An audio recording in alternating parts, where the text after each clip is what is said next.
Kita 5 menit saja ke depan berpikir merenungi apa yang saya sampaikan. Teman-teman sekalian, kita ini sebagai orang beriman tahu dunia ini akan dilaluin. Kita tidak akan berlama-lama di sini. Jangan sampai dunia ini menjadi target utama. Berantem gara-gara tanah, berebutan karena warisan, berebutan karena jabatan, kadang-kadang berebutan hanya karena masalah pasangan hidup. Untuk apa? Untuk apa teman-teman sekalian? Dunia ini mungkin di mata antum kelihatan besar kalau dekat. Misal, saya tidak tahu bapak-bapak mengerti nggak. Kalau ibu-ibu biasanya langsung mengerti kalau masalah contoh-contoh perhiasan. Kalau ada orang punya berlian, besarnya seperti bola pingpong, kaya nggak? Rupanya ada juga bapak-bapak yang paham. Itu kaya luar biasa nih. Kalau dia punya berlian seperti bola basket, kaya nggak? Coba taruh berlian yang seperti bola basket itu di tanah, terus antum naik pesawat ke atas. Makin jauh, kelihatan enggak? Orang yang perebutkan tanah 1000 kali 1000 meter, 1 hektar, berapa hektar, tumpah-tumpahan darah. Padahal kalau dia naik pesawat hilang semua tuh. Mobil mewah, bangga-banggaan dengan mereknya. Kalau kita naik pesawat kayak gentong-gentong lagi jalan. Cuma hiasan dunia. Apa yang mau dikejar? Gitu kan? Seorang mukmin tahu dunia hanya fasilitas saja untuk mengejar akhirat. Akhirat yang abadi teman-teman. Akhirat yang abadi, kejar di sana. Walad darul akhiratul lahiyal hayawan, kata Allah. Darul akhirah, tempat akhirat adalah kehidupan yang abadi. Di akhirat kata Nabi SAW, kalau seorang mukmin masuk ke dalam surga, tidak ada capek, nggak ada gangguan orang, nggak ada sedih, nggak ada penyakit, nggak ada buang air besar, nggak ada buang air kecil. Makanan dan minuman yang dimakan ahli surga yang tidak dibutuhkan oleh tubuhnya akan keluar dalam bentuk keringat yang lebih wangi dari bau kasturi. Gak ada lagi masa tua, gak ada masa anak-anak. Semuanya berumur 33 tahun. Dan semua laki-laki akan kembali kepada poster ayahnya Adam 60 siku ke langit 27,5 meter. Dan semua perempuan kembali kepada poster ibunya Hawa 40 siku ke langit 17,5 meter. Nggak lebih ya daripada itu, dan tidak pendek tidak tinggi. Jadi teman-teman yang pendek nggak usah khawatir. Ini cuma dunia. Sampai orang beriman pun tahu kalau ada orang lahir dalam kondisi fisiknya luar biasa, matanya buta, telinganya tuli, tangannya, kakinya semua putus, gitu kan? Itu tetap bagi orang beriman punya nilai. Karena itu cuma dunia. Begitu dia meninggal, jasadnya akan dimakan oleh tanah. Sebagaimana sabda Nabi SAW, semua jasad kalian akan dimakan oleh tanah kecuali tulang ekor kalian yang darinya Allah akan tumbuhkan kalian. Di akhirat ditumbuhkan jasad yang baru. Itu yang akan hidup bersama kita di surga atau di neraka, gitu kan? Jadi ini cuma dunia sebentar. Untuk apa dikejar, teman-teman sekalian? Ingat, Nabi SAW pernah keluar dalam hadis Bukhari dari masjid beliau, kemudian beliau menggambar kotak. Lalu beliau mengatakan, inilah kotak kehidupan manusia. Seperti meja ini misalnya, inilah kotak kehidupan manusia. Lalu Nabi SAW menggaris dari luar kotak, di bawah kaki beliau, digaris, dilewatin kotak ini sampai melewati kotak tengah, di depan, panjang. Lalu kata Nabi SAW, ini angan-angan manusia. Ini angan-angannya. Angan-angannya melampaui kehidupannya. Lebih 500 tahun ke depan, padahal umurnya cuma 60-70. Lalu Nabi SAW menarik dengan tongkatnya dengan keras dari sisi kanan garis kotak, digaris dengan keras sampai terbongkar tanah itu digaris dan memutus garis tengah itu. Lalu beliau mengatakan, dan ini kematian yang akan datang memutus angan-angannya. Di Jakarta kemarin teman-teman sekalian, ini bukan nakut-nakutin, tapi di Jakarta kemarin begitu. Ada orang keluar dari mall, kisah nyata, bawa kresek banyak sekali, habis belanja buat keluarganya. Mobilnya Masya Allah mewah luar biasa, super lux, paling mahal. Parkir, begitu melihat tukang parkir, alhamdulillah, tukang parkirnya sangat senang nih, karena ini orang kaya, pasti kasih tip yang banyak gitu. Naik di mobilnya, di starter mobil, tidak pakai supir kebetulan, dia nyalain, mobil di depan ada, mobil di belakang ada, gitu. Jadi terhimpit.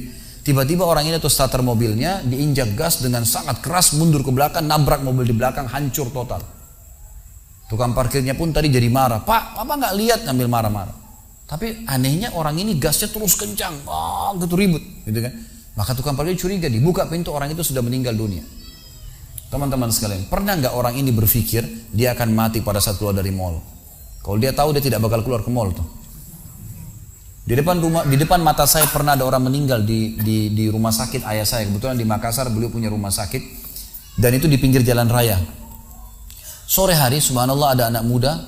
Saya pas lagi di teras lantai 2 rumah ayah saya itu kelihatan jalan raya. Jadi kelihatan orang kejadian ini. Ada anak muda lagi pakai motor, waktu itu motor baru dia jalan. Jadi jalurnya 2 jalur gitu kan. Rupanya motor ini motor itu dari arah sana. Kemudian di sini ada mobil pick up yang pelan jalannya gitu. Ada mobil truk pelan jalannya. Di belakang ini rupanya ada mobil truk pelan, di belakangnya ada mobil pick up. Mobil pick up ini mungkin karena terganggu, dia bukan ngelewatin dari kiri, dia keluar ke jalur sebelah. Keluar, motor yang tadi lagi kencang, dia kayak sangka tabrak, meninggal di tempat. Jatuh tergeletak, motornya dibawa, dicek di rumah sakit ayah saya di klinik, ternyata sudah meninggal dunia. Saya lihat orang itu subhanallah tergeletak. Ada beberapa produk yang dia bawa di motornya. Lalu saya bertanya, saya muhasabah sendiri. Orang ini pernah berpikir nggak ya waktu keluar rumah tadi akan dia tabrakan, dia akan jatuh? Saya yakin tidak. Kalau dia berpikir dia tidak akan keluar dari rumahnya. Tapi begitulah ajal kalau datang teman-teman sekalian. Kalau datang tidak akan terlambat sesaat atau berkurang sesaat. Harus fahamin, gitu kan? Jadi jangan sampai kita berlebihan. Saya tanya teman-teman, Anda jujur jawab. Kalau seandainya Anda ke dokter, lalu kemudian dokter mengatakan, maaf Pak, Bu, umurnya tinggal 2 minggu menurut ilmu medis. Ini ada penyakit parah, tinggal 2 minggu, dokter nggak bisa obatin lagi. Kira-kira orang yang seperti ini sudah divonis sama dokter akan mati 2 minggu lagi. Nggak ada lagi, sudah kankernya, sudah tumor segala macam di tubuhnya, sudah segala macam penyakit. Nggak bisa lagi hidup orang ini. Kemudian ada orang datang, temannya bilang, itu si Fulan ceritain kamu. Kira-kira dia masih mau ribut berkelahi? Itu orang tuh mau mengambil hakmu, masih mau mengebut lagi? Sudah semua? Enggak, sudah nggak mau tahu. Ini 2 minggu lagi mati. Semestinya teman-teman enggak usah tunggu vonis dokternya. Siapa yang bisa jamin sekarang di masjid ini teman-teman ada dari tembok ini tiba-tiba malaikat maut, saya lihat antum tidak lihat, orang roh saya tinggal dikenang. Khalid Basalamah pernah ceramah, selesai. Dan Anda juga bisa begitu setiap saat. Bagaimana orang bisa tenang nih dalam kemaksiatan kepada Allah sementara setiap saat malaikat maut bisa datang jemput dia dan ada hisab semuanya. Ini bahaya sekali. Baik, saya pernah mengadakan pelatihan teman-teman sekalian di masjid yang besar.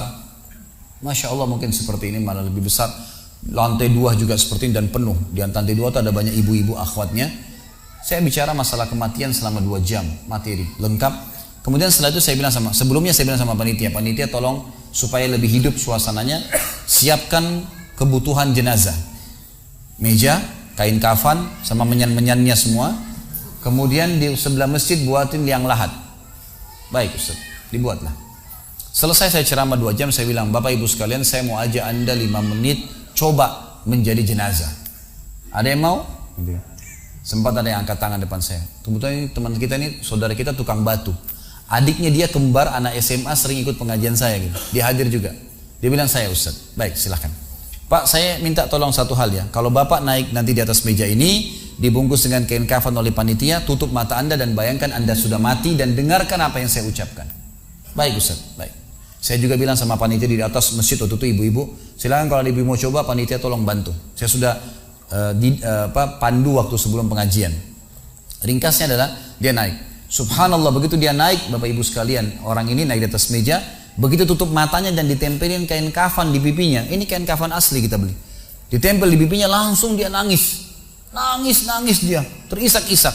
Lalu kemudian panitia taruh tangannya di dadanya, harus dibungkus gitu kan. Lalu saya bilang, Pak, coba renungin sekarang Anda sudah mati dan hiruk-pikuk di masjid ini ada orang nangis. Kebetulan adiknya dia yang kembar ini murid saya duduk di sebelah kiri kanannya dan membayangkan benar kakaknya meninggal. Mereka betul-betul menangis gitu. Ada jemaah-jemaah juga yang lain pada nangis. Saya bilang hiruk-pikuk masjid ini yang sedang menangis, ada yang sedang ngobrol, ini anggap di rumah Anda pada saat Anda meninggal dunia. Dan Anda tidak bisa protes. Gak bisa bilang saya tidak mau, jangan ribut, gak bisa lagi. Udah. Panitia pun menaruh tangan kanan di atas tangan kiri, kita nggak bisa protes taruh di dada. Dibungkus dengan kain kafan pun nggak bisa.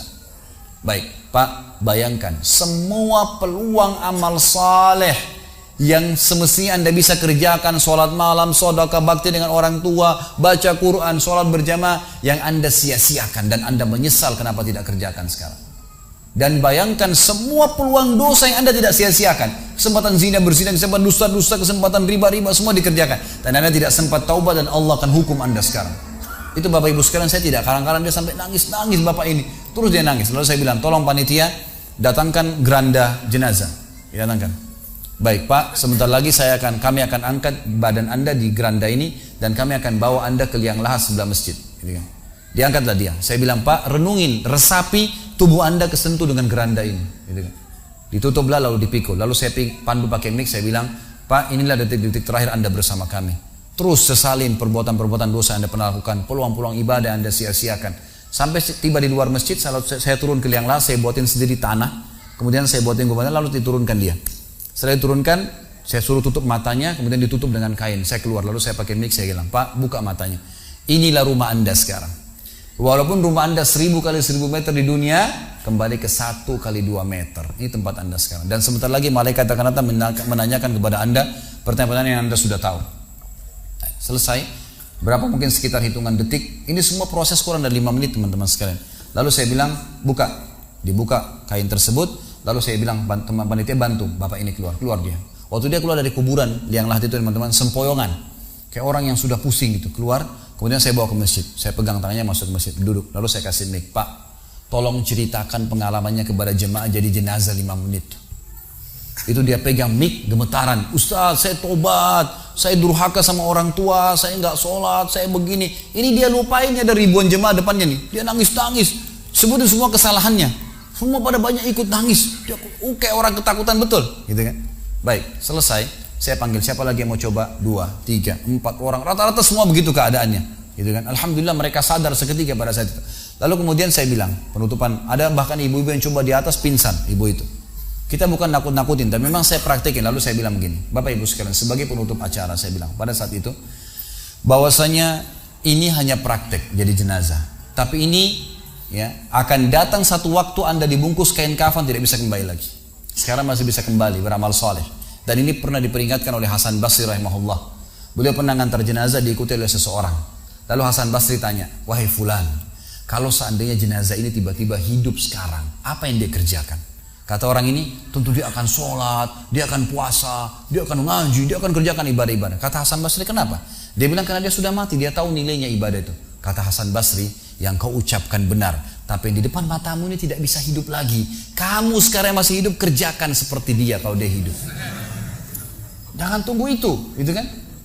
Ingat teman-teman, pujian teman, ancaman teman, atau orang sekitar kita, hanya sepanjang lidahnya.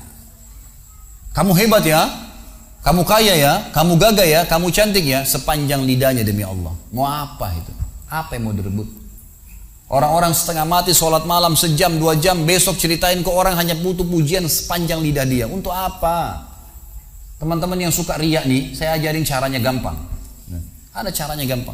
Kalau Anda besok pagi mau cerita kepada teman-teman Anda di kantor atau tempat, saya sholat tadi malam, sholat malam, gak usah tunggu besok pagi setengah mati, ngantuk-ngantuk nanti malam bangun. Jam 2 malam sebentar, datangin rumah teman yang jadi target, ketok pintunya, nih saya mau sholat, lihat ya. Selesai, gitu kan. Untuk apa nunggu besok setengah mati, gitu kan.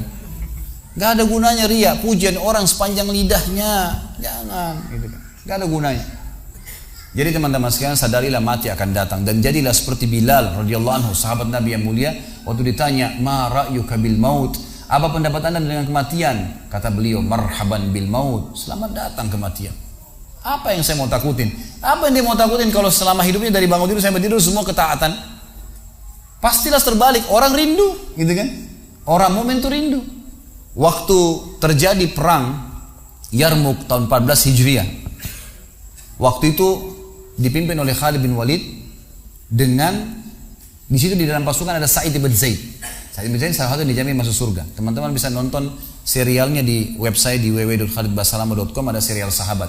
Saya ceritakan di situ ceritanya. Jadi kata Sa'id bin Zaid, waktu kami berhadapan dengan pasukan Bizantium, Romawi, Nasrani ini, mereka jumlahnya 120.000 orang, dipimpin oleh pendeta-pendeta dengan salib-salib yang besar dari emas. Lalu mereka memukul pedang-pedang mereka di perisai mereka sambil melantunkan yel-yel mereka sehingga membuat kami pun sempat nyali kami ciut, gitu kata Sa'id bin Zaid. Lalu subhanallah, datanglah Abu Ubaidah bin Jarrah, pimpinan perang yang lain, mengatakan, ya muslimin beginilah, begitulah, semangatlah, pahala jihad disampaikan. Lalu tiba-tiba ada satu orang yang membakar semangat kami. Satu orang, dia datang mengatakan, wahai Abu Ubaidah, pimpinannya, wahai Abu Ubaidah, saya sekarang sudah tidak sabar, mau mati syahid, saya mau masuk sekarang ke sana. Gitu kan. Ada pesanmu untuk Rasulullah SAW? Ada pesan tidak untuk Nabi? Saya sudah tahu saya akan mati nih. Kata Abu Ubaidah, sampaikan salam kami dan kami memperjuangkan agamanya.